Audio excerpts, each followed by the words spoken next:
I nominated Gary because as an individual he goes over and above what anyone would expect of someone fundraising for Macmillan. Over the years he's done all kinds of different challenges. It's culminated last year with running 100 marathons in 100 days.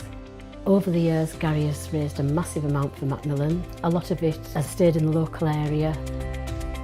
He has raised 103,000 through the 100 marathons in 100 days, which is just phenomenal. He's indescribable, really.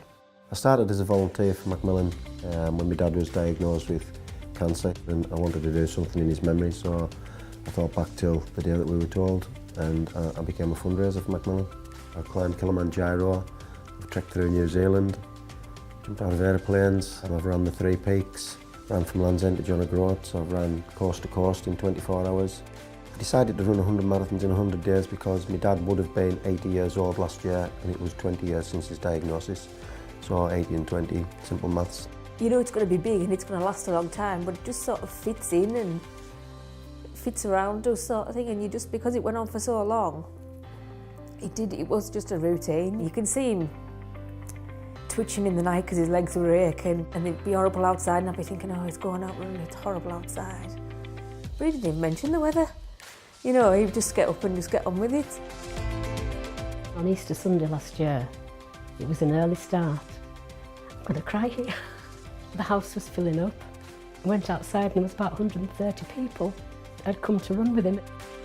It was his last weekend marathon on home soil before heading to London, and it was just unbelievable. We called it the Green Mile down the cycle track. Like the Pied Piper, everybody following in. There was a tandem, there was prams, dogs. It was just brilliant. Just absolutely amazing day. When I crossed the finish line of the London Marathon, I felt proud of what I'd done. I knew that there was a lot of money being raised, but again, I felt a little bit sad knowing that the donations would stop because the marathons had stopped. Schools have often asked him to come in and talk about it, so the kids are a bit more aware of Macmillan and what Macmillan does. He went to one school and the little boy come up to him afterwards and said, "My mum's got cancer." And Gary was speaking to him about it, and you know, as much as it breaks your heart, you think it makes them more aware of what it is, and it isn't always bad news. It's bad news when you first hear it, but it doesn't always end that way, so I think that's the thing that it probably helps kids with. I've never met anybody quite like Gary before. He's just so modest. He doesn't see his achievements.